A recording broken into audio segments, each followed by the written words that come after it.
Mesdames et messieurs, bonjour et bienvenue à vous sur Média TV dans 11 Ito. C'est un plaisir de vous retrouver une nouvelle fois, d'autant plus qu'on va, j'espère, vous aider à accompagner vos enfants et même s'ils nous regardent, bien, c'est encore mieux, à partir de la maison après le bac. Voilà, c'est le début de l'année, ils ont décroché, on va dire, ce beau et grand diplôme, cette ouverture, ce passeport qui va leur permettre de quitter le foyer familial pour voler de leurs propres ailes, mais il faut beaucoup on va dire, d'armes pour affronter l'extérieur. Alors, sans vous faire peur, on parle de quoi?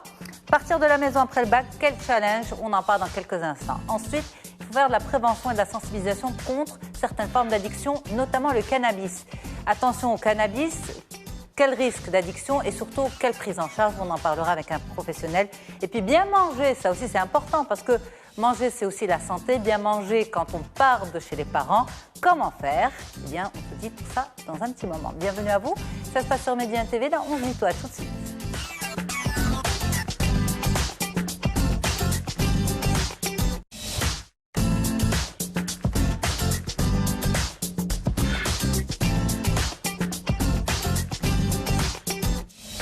Et voilà, c'est le moment du grand départ. Ils quittent le nid familial, ils partent de la maison après le bac, les étudiants justement en première année.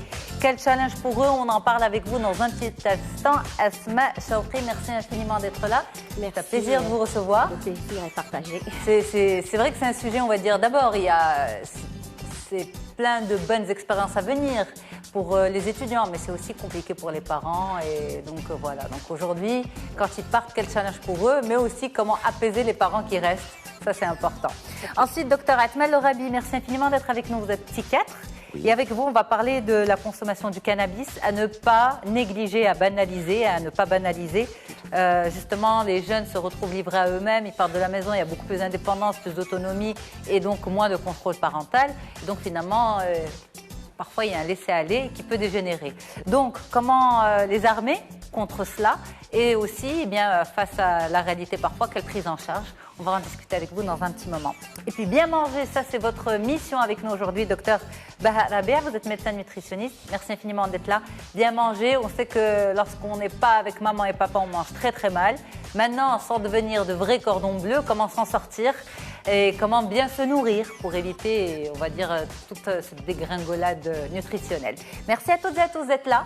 On commence par quoi? Par le grand commencement. Ils partent. Quel challenge? C'est tout de suite.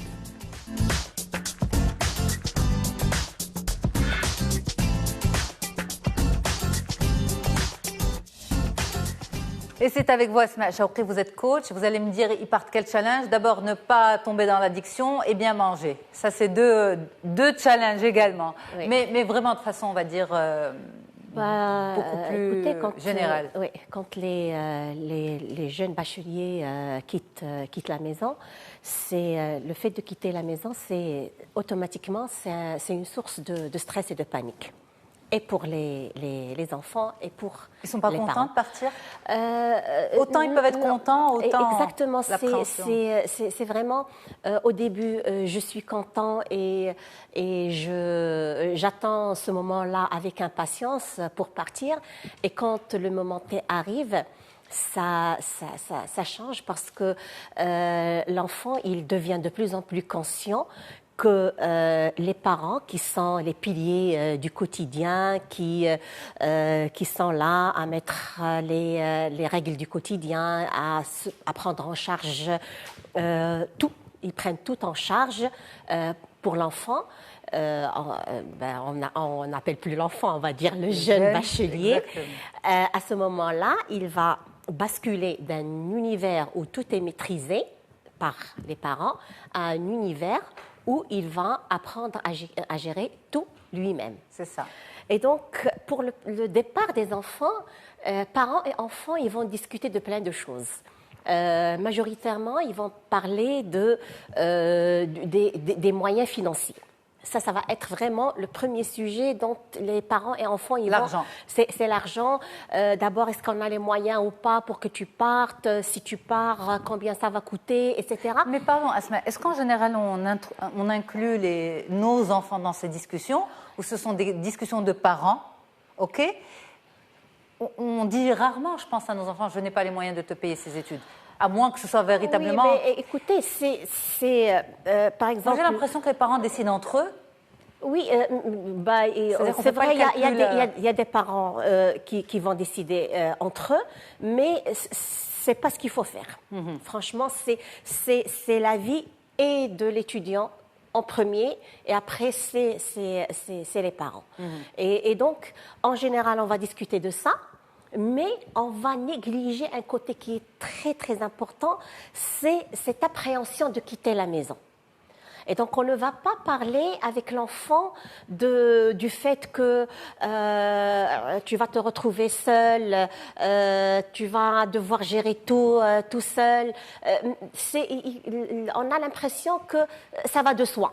Ça va de soi que l'enfant, quand il décide, quand il exprime... Quand il a son bac. Voilà, quand il a son bac, il exprime ce besoin et cette envie d'aller vivre loin de ses parents.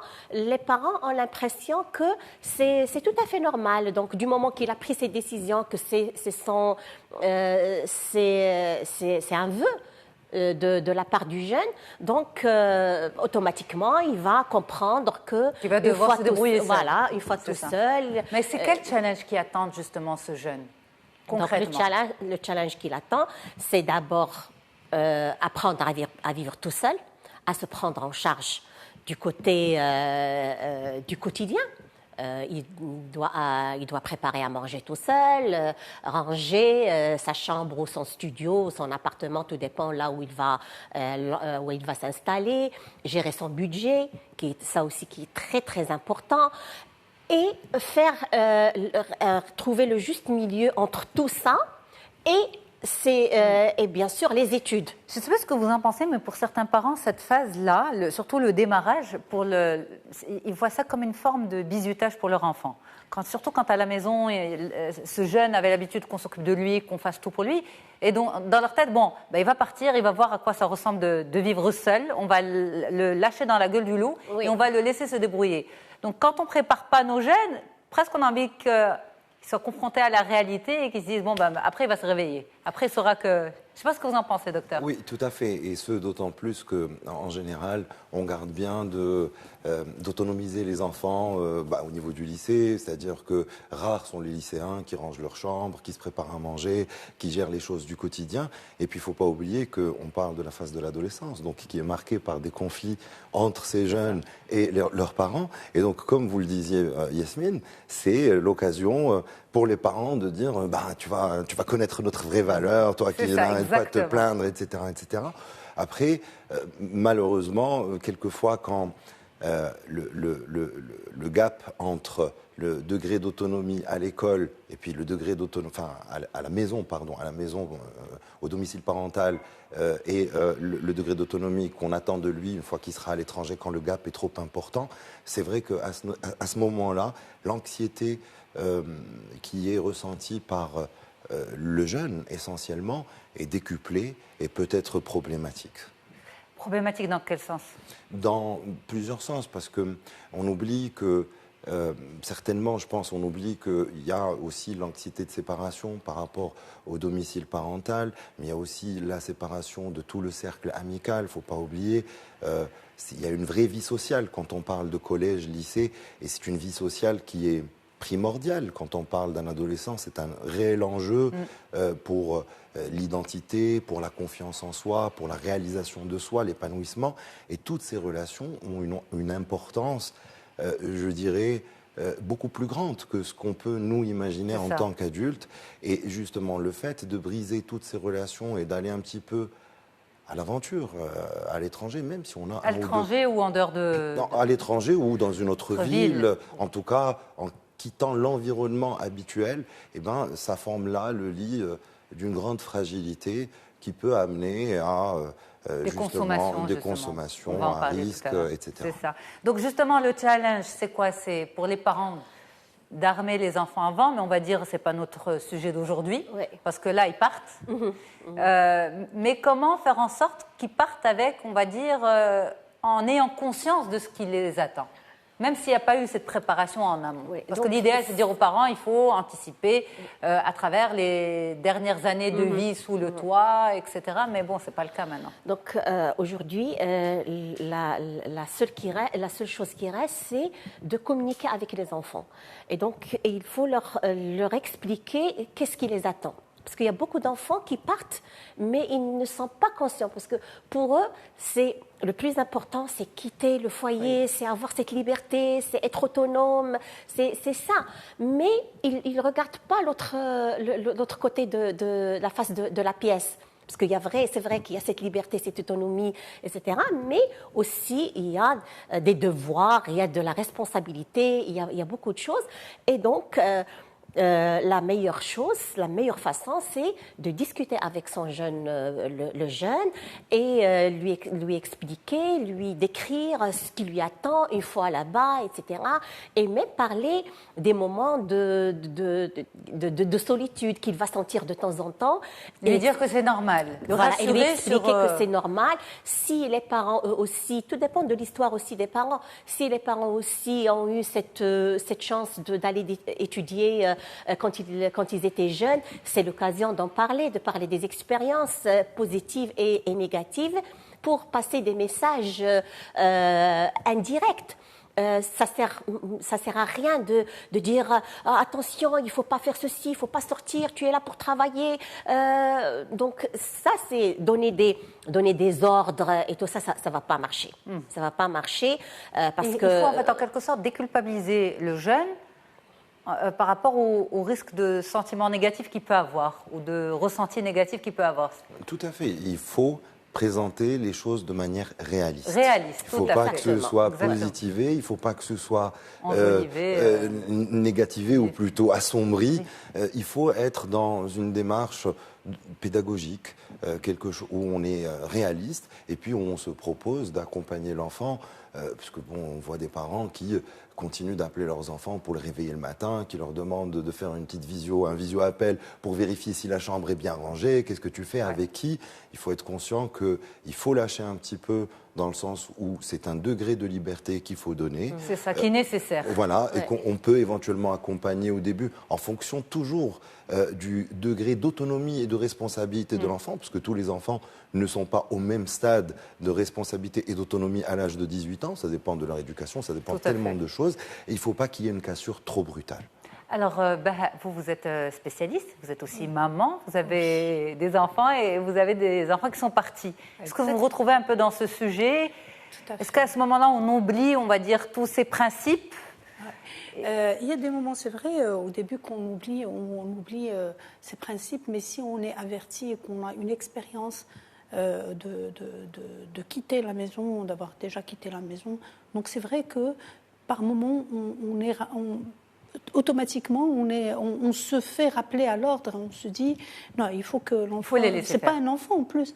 C'est ça que... D'ailleurs, on dit l'enfant, alors que finalement, jusqu'à l'âge de 18 ans, selon l'OMS, ce n'est plus un enfant. Mais dans la façon avec laquelle on le voit encore un enfant dans le corps d'un adulte. Mais c'est toujours pour nous un enfant. Mais il faut... juste une seule chose, moi, ce que moi, finalement, mon vécu avec ma fille, l'aînée, c'est qu'il faut toujours dire, c'est pas grave. Si tu fais une erreur, l'essentiel est toujours une porte d'issue. C'est-à-dire, à chaque fois, il faut revenir, demander bien sûr conseil. Il ne faut pas hésiter à demander conseil. Ce n'est pas parce que tu es seul, que tu es loin, que tu es adulte, si on peut dire, que tu n'as pas le... Moi-même, je peux demander à mes parents, moi qui ai plus que 50 ans, je demande encore à mes parents des conseils, mais c'est des conseils, ça reste des conseils, mais c'est à toi de prendre ta décision. Et finalement, c'est juste les responsabiliser par rapport à ça, je pense. Donc, il faut avoir confiance en son enfant. Déjà, le vécu d'avant le départ, ça donne une idée sur la personnalité de l'enfant. Comme l'a dit Dr Baha, tous les enfants ne sont pas les mêmes. Donc il va y avoir des enfants qui vont s'assumer, qui n'auront pas de problème, et il va y avoir d'autres qui auront besoin d'être accompagnés. Aujourd'hui, on demande aux parents d'accompagner leurs enfants, même après le départ, mais pas les couver, mais pas, et aussi pas imposer une façon de vivre ou de faire, leur laisser cette marche de liberté et faire sentir que moi j'ai confiance en toi, en même temps je suis là en cas de besoin. Alors c'est des challenges finalement pour les jeunes ou pour leurs parents? Au fait, comme j'ai dit au début, le départ, c'est un moment de stress et de panique c'est un challenge et pour les enfants et pour les parents. Les parents aussi ils doivent comprendre que c'est une belle expérience et une occasion pour que l'enfant passe de l'adolescence à l'âge adulte, parce que c'est la première porte à l'âge adulte. Ça va lui permettre de mieux se connaître, d'acquérir une confiance en soi, de l'estime de soi, de se sentir important. Et aussi, quand les enfants partent, toute leur réussite, ils vont sentir que c'est pour eux. Ils ne font plus les choses pour les parents ou pour les autres. Donc ça aussi, c'est très important. Ils prennent leur vie en main et ils deviennent de plus en plus acteurs de leur vie. Donc, chaque chose qu'ils vont faire, c'est pour eux. Et les parents, pour des parents, ils trouvent très, très difficile de lâcher les enfants, comme il a dit. Oui, c'est vraiment, il y a des parents qui ne vont pas lâcher les enfants, les appeler 1000 fois par jour, voir si tout va bien. Donc, ça, c'est un comportement qui ne va pas faire avancer le jeune, même quand il est loin. Alors, vous avez des questions de parents, justement. Vous avez Hakima qui dit « Mon fils n'a que 17 ans et il part dans une autre ville. J'ai l'impression que c'est un bébé qui quitte le nid. Comment lui parler de mes craintes ?» Moi, d'ailleurs, j'allais dire ça.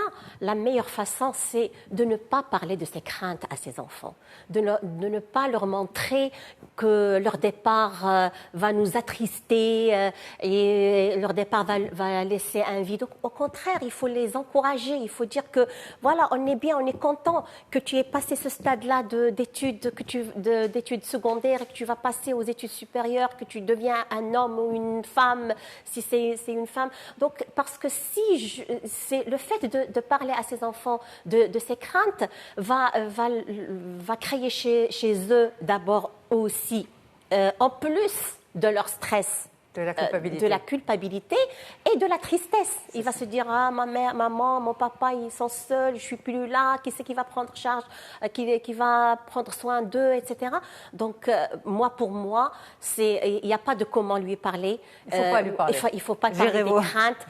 Il faut juste les encourager et montrer. Et en plus, pourquoi avoir des craintes? C'est déjà le fait d'avoir des craintes. C'est pas légitime. C'est légitime, mais il faut quand même se dire que à un certain moment, mes enfants ils doivent partir. Je comprends que il y a des parents qui trouvent ça très très difficile, qui vivent ça très très mal, qui peuvent aller jusqu'à la dépression. Et en même temps, et ça, c'est des choses qui se préparent en amont. C'est ça. Il ne faut pas attendre jusqu'au jour de son départ et se dire demain il part. C'est-à-dire que dès que l'enfant commence à avoir 15-16 ans, commence à parler du projet professionnel, les enfants commencent à parler de leur. Ça c'est, on va dire, des un autre sujet. Voilà, des envies et tout ça. Si vous permettez, justement, ça c'est un autre sujet pour qu'on ne s'étale pas sur ce point. Justement, on va dire que c'est un petit rappel pour ceux qui ont encore leurs enfants avec eux à la maison et qui partent pas maintenant. À parler à l'avance. On a pour rester dans le cadre du sujet, c'est les challenges actuellement. Alors, Hafid qui vous dit, l'an dernier, ma fille avait du mal avec l'argent de poche. Comment l'aider à mieux gérer?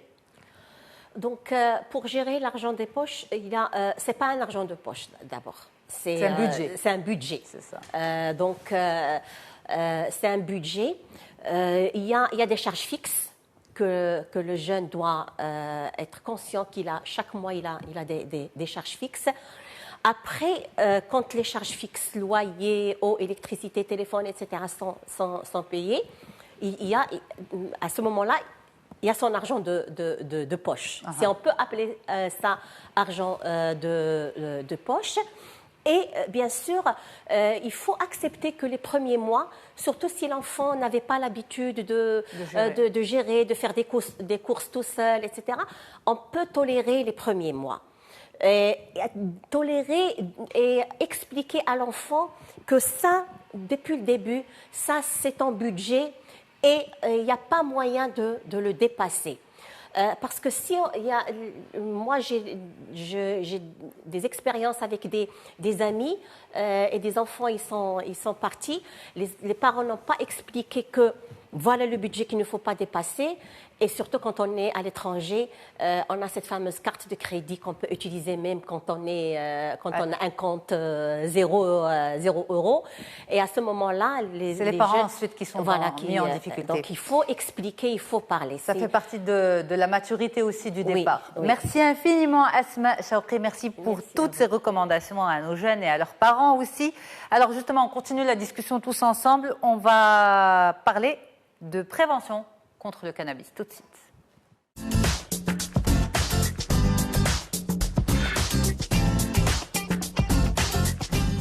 Donc attention à cette consommation du cannabis. Malheureusement, cette drogue est assez, on va dire, banalisée. Pourtant, c'est une vraie drogue qui a des effets dévastateurs sur le cerveau, qui peut provoquer ou déclencher certaines maladies sous-jacentes. On va en parler. Et justement, ce n'est pas à prendre à la légère. Est-ce qu'on va dire l'âge du départ de la maison après le bac, docteur Atman Lorabi, c'est aussi l'âge dans lequel les addictions, ce genre d'addiction se déclenche? Ben, je vous dirais malheureusement non, parce que en général c'est un peu plus tôt. Carrément. Oui, parce que en général quand on voit les lycéens, les chiffres, ça dépend énormément de est-ce qu'on est au Maroc ou en France, etc., en Europe, mais il y a des chiffres qui ont tendance à indiquer que par exemple 40 à 50% des lycéens de 17 ans ont déjà consommé à au moins une reprise le cannabis. Donc c'est quelque chose qui est déjà présent, enfin c'est une problématique qui se pose dès le début de l'adolescence, pour plusieurs facteurs psychologiques, comme j'en parlais tout à l'heure. Donc il y a l'adolescence, le fait de commencer à se confronter à ses parents, le fait de se chercher une identité, de se construire une identité, de se chercher une appartenance, de vouloir un peu épater la galerie, que les gens nous voient, enfin que nos camarades de classe nous voient d'un œil admirateur, etc. C'est le grand, c'est les grands. Tout à fait. Et donc c'est un moyen, par moment, comme la cigarette, de faire un peu le grand, de s'émanciper, de paraître quelqu'un de cool. Or, le problème, aujourd'hui, on le sait, c'est que d'un point de vue neurobiologique, le cerveau, à partir du début de la puberté, jusqu'à l'âge de 25 ans, subit des profond remaniement, réellement. C'est-à-dire que les fibres blanches, enfin, je vais vous donner une image, c'est que le cerveau est recablé. Il est recablé. Et on sait aujourd'hui avec certitude qu'une consommation interfère avec ce processus-là. Une seule. Alors, et il y a un effet cumulatif, c'est-à-dire que 10 consommations, c'est forcément plus grave qu'une seule consommation. Et c'est d'autant plus grave que l'âge de consommation est précoce. C'est-à-dire qu'aujourd'hui, on estime, d'un point de vue scientifique, que la consommation de cannabis avant l'âge de 25 ans est hautement préjudiciable, encore plus que si on considère un adulte d'âge mûr. Donc l'enjeu est hyper important, et ce d'autant plus que on le voit tous. Dans plusieurs pays, on discute autour de la légalisation. Dans d'autres pays, c'est déjà le cas, à usage récréatif, mais à usage médical. Et maintenant, avec Internet, et le fait d'avoir une espèce de panculture, c'est-à-dire que tout le monde s'imagine faire planter ça. Voilà, il y a un certain degré de banalisation et puis c'est ça le risque. Justement. Voilà, et tout le monde dit oui, bon c'est naturel, donc il n'y a pas de danger. Faux. Je signale que la nature produit les poisons les plus puissants. Enfin, on peut parler des champignons, de beaucoup de choses qui sont vraiment mortelles. Donc on ne peut pas partir du principe que voilà, parce que c'est naturel, c'est inoffensif.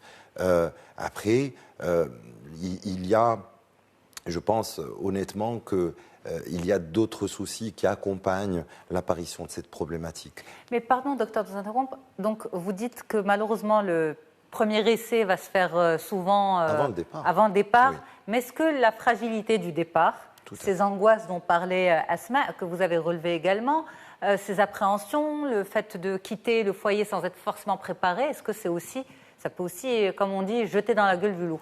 Absolument. Vous savez, il y a plusieurs auteurs ou penseurs qui définissent le contraire de l'addiction comme étant la connexion. Alors, c'est intéressant ce concept parce que la connexion, on parle de la connexion sociale, la connexion de personne à personne, se retrouver dans une relation, se retrouver dans le regard d'autrui, être là pour autrui, l'autre est pour nous, est là pour nous, etc. Et donc, forcément, quand on parle d'un départ et de devoir aller s'installer dans une autre ville, un autre pays, devoir reconstruire un cercle social, des relations stables, parce qu'on en a besoin, il ne faut pas oublier qu'on est des êtres sociaux et c'est un besoin primordial. Tout ça va mettre à mal la personne. Et ça ne veut pas dire qu'elle est fragile.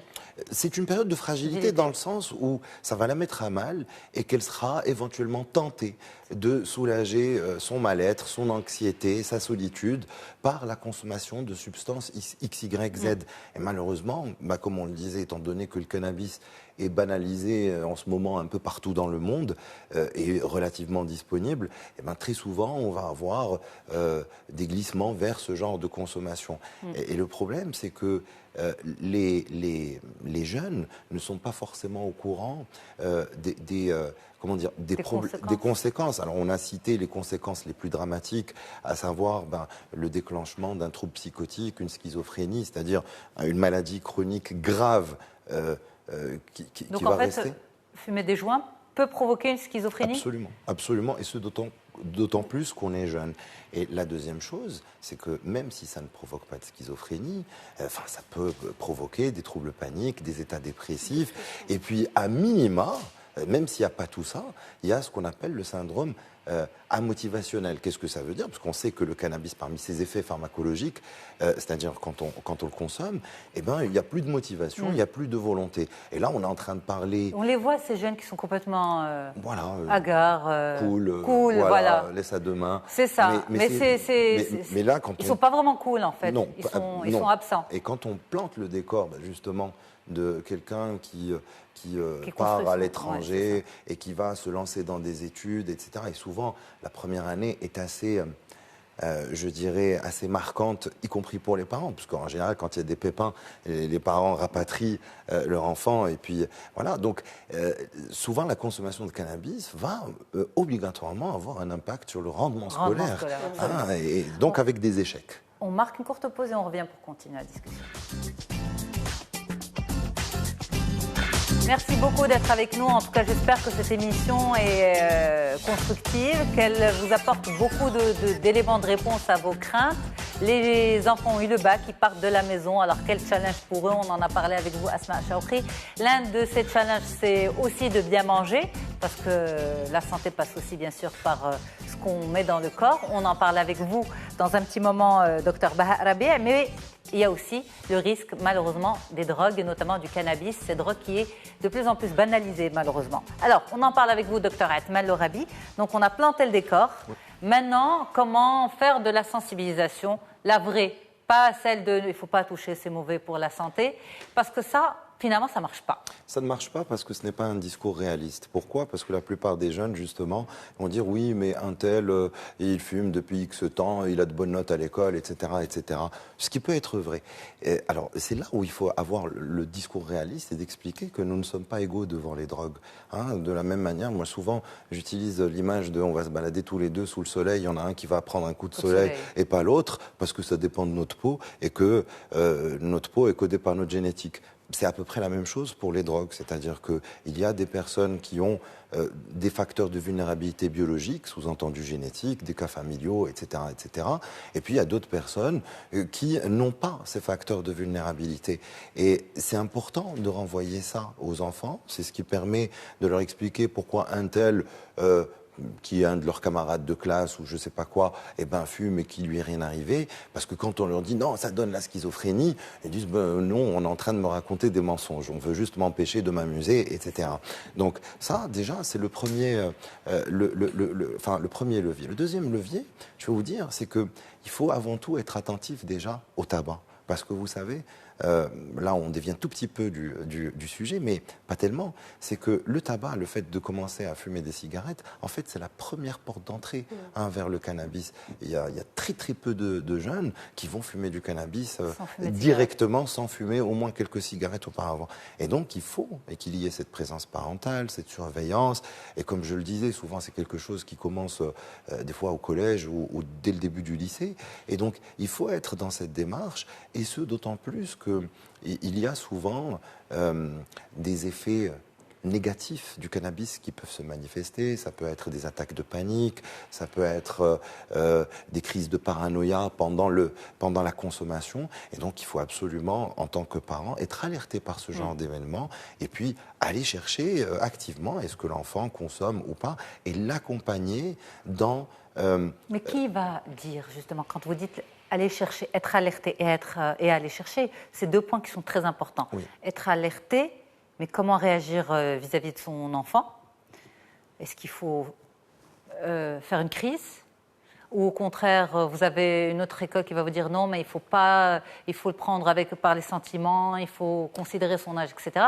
Mais en même temps, aller chercher s'il fume, qui va dire la vérité aux parents? C'est pas les pères, c'est pas les amis. Non, bien sûr, mais il faut tout essayer. C'est-à-dire... Vous avez des parents qui sont complètement... Justement, qui sont complètement désemparés, qui cherchent dans les vêtements, dans les placards, dans les sacs à dos. Est-ce qu'il faut faire ça? Je vais vous dire, je dirais oui et non.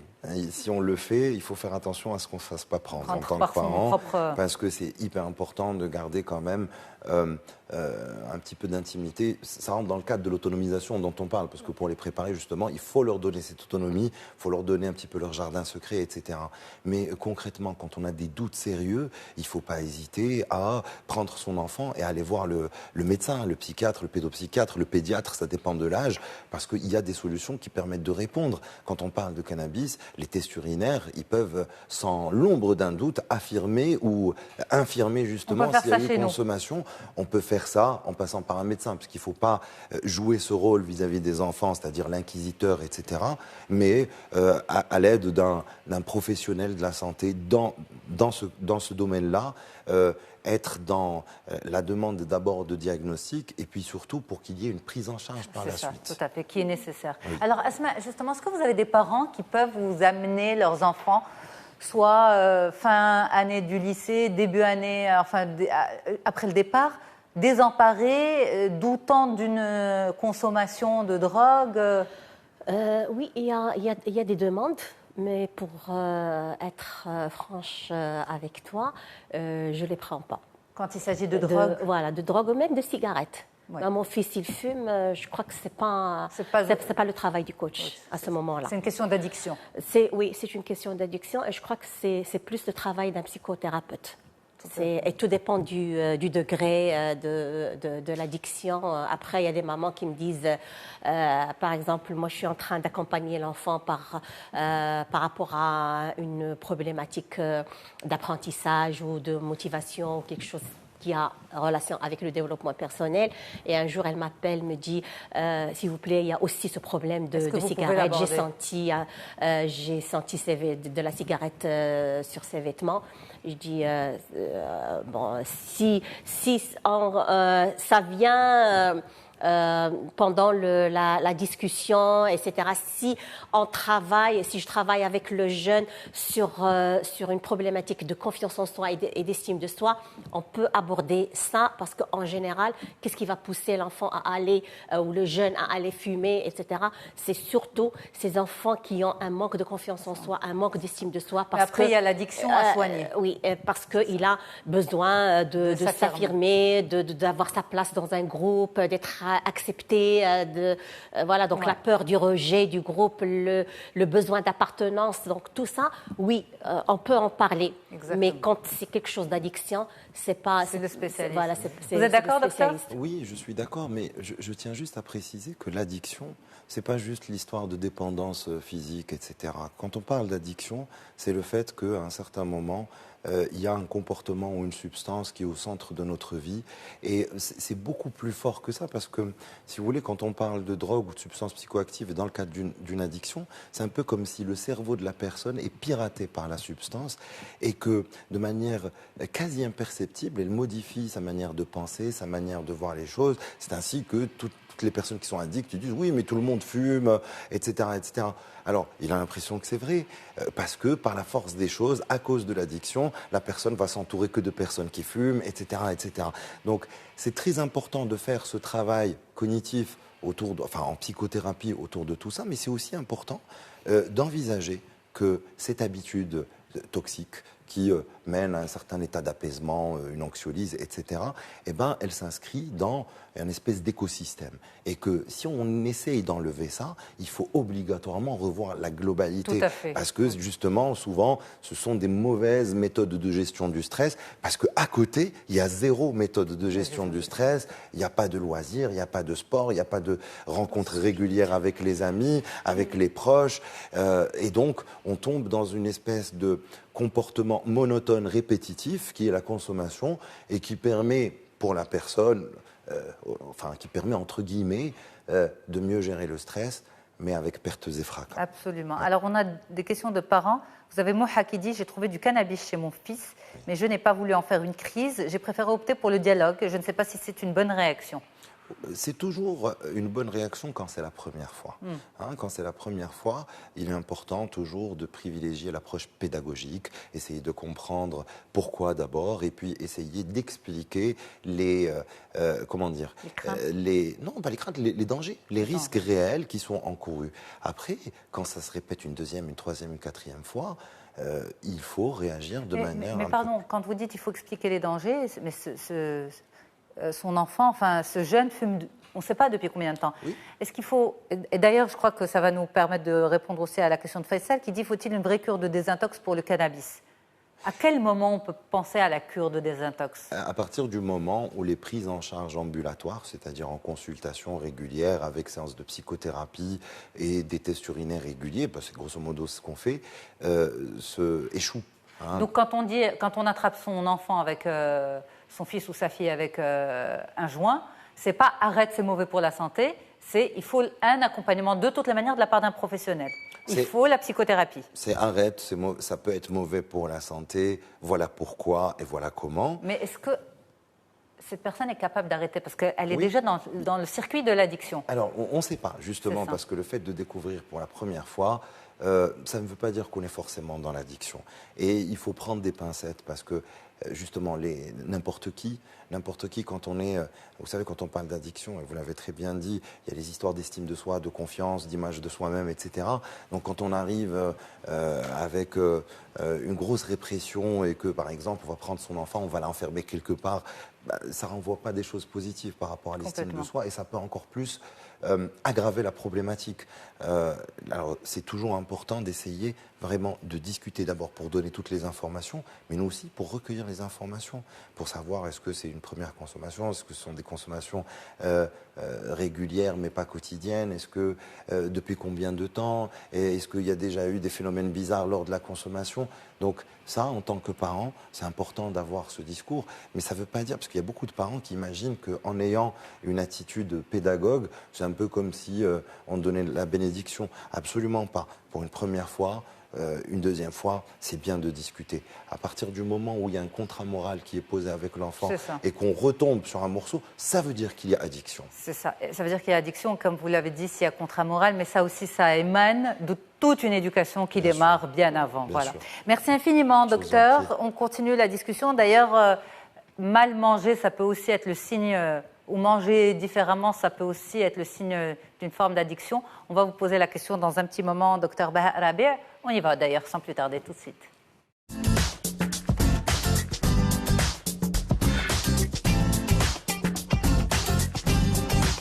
Alors justement, on y va pour cette question. Est-ce que la consommation du cannabis change les habitudes alimentaires, d'alimentation des jeunes, enfin des consommateurs de façon générale ? Bien sûr, la consommation de cannabis va entraîner une sorte de dépression et donc un dégoût par rapport à tout ce qui est tout ce qui est alimentation, si on veut dire les repas corrects et qui sont équilibrés, bien sûr, il y a toujours une corrélation entre la consommation, l'addiction aux drogues et au cannabis et le mauvais comportement alimentaire. De toutes les manières, moi je pense qu'on se rejoint tous par rapport à cet enfant. On a l'impression que les parents, ils veulent, quand l'enfant va quitter la maison, c'est un examen pour les parents. C'est-à-dire, est-ce que vraiment on a réussi l'éducation ou pas? Parce que finalement, c'est ça, c'est le résultat. Et en fin de compte, ça ne se règle pas. C'est comme si on allait préparer l'examen la veille. C'est pas possible. Donc, ça ne va pas se faire la veille du départ. C'est toute une éducation. C'est pour ça que j'insiste là sur l'éducation depuis l'enfance à ce mode alimentaire qui est correct, c'est-à-dire éviter tout ce qui est sucre rajouté, éviter tout ce qui est soda, éviter tout ce qui est excès. Et c'est le comportement des parents, finalement, les enfants ressemblent aux parents. Et ils vont faire, quand c'est une fois à l'étranger, ils vont passer un petit moment où, c'est sûr, il n'y a pas un seul étudiant qui est passé directement à l'alimentation équilibrée, même s'il avait l'habitude à la maison de bien manger, de voir les parents. Il y a un petit passage au début où on a soit carrément l'anorexie, donc là où on a surtout ce genre d'addiction à la cannabis ou aux soirées, l'alcool, la cigarette, c'est-à-dire veiller toute la nuit, ne serait-ce que la tablette par exemple ou le PC, ça aussi ça peut, puisque l'enfant il est livré à lui-même, il peut passer toute la nuit à jouer et puis donc ça retentit sur bien sûr son comportement alimentaire, c'est clair. Donc cette période-là, il ne faut pas avoir peur. D'abord, mais avoir peur quand même de ce que vous venez de dire, toutes ces addictions, sûr, alcool, cigarette, cannabis. Oui, bien sûr, et c'est pour ça que là, il faut accompagner, si on veut dire l'enfant, c'est pas un enfant, il faut l'accompagner, ce jeune bébé, ce qui jeune, reste toujours. Oui, ce jeune, il faut l'accompagner, c'est-à-dire, c'est pas grave si il faut juste insister sur des choses qu'il faut absolument qu'il consomme à chaque fois qu'il a l'occasion. C'est-à-dire que de lui dire, au lieu d'aller acheter un hamburger dans un fast-food, prends juste une salade, au moins. Oui, mais s'ils n'aiment pas. S'ils n'aiment pas, justement. C'est pour ça que c'est le comportement. On ne peut pas venir changer le comportement du jour au lendemain. C'est-à-dire, je vais du principe que l'enfant, il mangeait plus ou moins correctement et qu'il se retrouve à l'étranger tout seul ou loin des parents tout seul. Il a la contrainte du temps. Il a la contrainte du budget, parce que souvent, le repas, c'est la dernière chose, le dernier budget auquel on va penser. C'est-à-dire, on ne va pas aller faire le marché. La préparation, est-ce qu'on a le temps de préparer? Donc, tout ça, c'est des contraintes auxquelles il est confronté. Bien sûr, avec le temps, il va s'adapter. Mais il faut insister sur des choses. Si tu n'as pas le temps de préparer, prends un sandwich avec du fromage et de la tomate. C'est tout. Mais ne va pas manger, on n'est pas, par exemple, là je vois les images de tout ça. C'est-à-dire un enfant, un jeune étudiant, il ne va pas aller préparer un poisson, il va pas. C'est pas ça qu'on cherche. Ça va venir peut-être avec le temps. Une fois 3 ans passés à l'étranger ou loin des parents, il va prendre l'habitude de commencer à préparer lui-même et à ressembler à des parents parce que il voudra prendre soin de son organisme. Et puis ressembler à ses parents parce qu'il se projette justement. Alors, quelles sont les bonnes alternatives? Vous avez dit, au lieu d'aller dans un fast-food, un morceau de pain, tomate, fromage, ça c'est très bien. C'est déjà bien. Qu'est-ce qu'on peut proposer d'autre aussi? On peut proposer les salades. Il faut préparer des salades. Il y a des salades qui sont déjà prêtes. On peut les acheter, il n'y a pas de souci. C'est-à-dire il faut les habituer à les consommer. Il vaut mieux consommer des salades prêtes plutôt que de consommer dans un fast-food du hamburger, du grillé. Il faut insister sur le fait qu'il faut faire... on ne prend pas de soda. Il vaut mieux prendre de l'eau... cas échéant de l'eau gazeuse, des jus préparés, quoique on préfère consommer le fruit entier, mais on n'est pas dans cette politique avec un jeune qui vient de quitter les parents. Il ne faut pas chercher l'idéal. Mais ça fait mal au cœur des parents de se dire, est-ce que ma fille, mon fils mange bien? Ils ne mangent pas bien. Ils ne mangent pas bien. Ils ne mangent pas bien parce qu'ils tombent soit dans l'obésité intense parce qu'ils vont manger tout ce qui est, ou alors carrément dans l'anorexie. La première année, la deuxième année, il ne faut pas être inquiet. Il faut être dans le conseil. Parce que tous les enfants passent la première année, deuxième année loin des parents. Et ça, plutôt, il faut insister sur le mode de vie sain et non pas sur l'alimentation saine. C'est-à-dire au moins d'ailleurs ça va les aider à éviter tout ce qui est addiction, c'est-à-dire faire du sport, s'amuser loin des grandes soirées où il y a souvent de l'alcool, il y a des influences, des amis et tout. Donc essayer, parce que le bon comportement, il estampe le mauvais comportement. Il ne va pas le remplacer. Donc il faut y aller doucement. C'est pas grave si première année, deuxième année, moi je suis très flexible par rapport à ça. Par contre, il faut accompagner. Est-ce que tu as mangé une salade aujourd'hui? Essaie de manger, donner... Alors, est-ce que ça ne fait pas quand même une maman trop présente? Je pose la question à Asma. En fait, moi, mes enfants aussi, ils ont quitté le foyer familial à l'âge de 18 ans. Et par rapport à la nourriture, j'ai jamais été vraiment derrière. Mais Baha est médecin nutritionniste, hein, oui, c'est légitime. Moi, je suis tout à fait d'accord avec Dr Baha, parce que moi, par exemple, les 2 ou 3 premières années, par rapport à mon fils, il ne consommait que du fast-food. Voilà. Que du fast-food. Heureusement qu'il était genre qui grossissait pas. Donc malgré les fast-food, oui, mais en termes de micronutrition, micronutriments, il a eu voilà. Donc une fois, on a fait un bilan, on a trouvé un taux de sodium trop élevé, oui, parce que c'est des produits qui sont trop salés, etc. Et là, aujourd'hui, après plusieurs années tout seul, tout doucement, il a commencé à manger des fruits, des légumes. Est-ce que, quand Baha dit il faut derrière poser la question, est-ce que tu as bien mangé, est-ce que tu as mangé une salade, etc., est-ce que ça ne fait pas une maman trop présente dans la vie? Exactement. Il ne faut pas le faire tous les jours. Pas tous les jours. Il faut, comme je dis à mon enfant, est-ce que, c'est-à-dire, il faut rentrer ça aussi dans le quotidien des questions qu'on va pas dans le quotidien. C'est-à-dire, quand j'appelle mon enfant et je lui parle, est-ce que tu es bien? Est-ce que tu as fait du sport? Il faut aussi introduire, parce que souvent, on oublie cette notion d'alimentation, alors que c'est vraiment très, très important. Est-ce que tu as bien mangé? Vous l'avez bien dit, le taux de sodium. D'ailleurs, maintenant, l'OMS, elle a tiré la sonnette d'alarme. C'est ce qui va causer l'hypertension artérielle plus tard. Donc, il faut pas négliger ce point important comme je lui pose des questions sur est-ce qu'il te reste assez d'argent, est-ce que tu as bien... C'est des questions, il faut aussi parler de ça. Est-ce que tu as rappelé que l'alimentation aussi, c'est un élément important pour sa santé. Alors, docteur Asma Lorabi, justement, rappeler cette histoire d'alimentation, mais est-ce que ce n'est pas non plus un baromètre pour ce jeune, de se dire finalement mes parents font attention à moi, au-delà de ne fume pas, ne touche pas à la drogue, est-ce que tu as bien travaillé? L'alimentation, en fait, la nourriture, c'est plus affectif.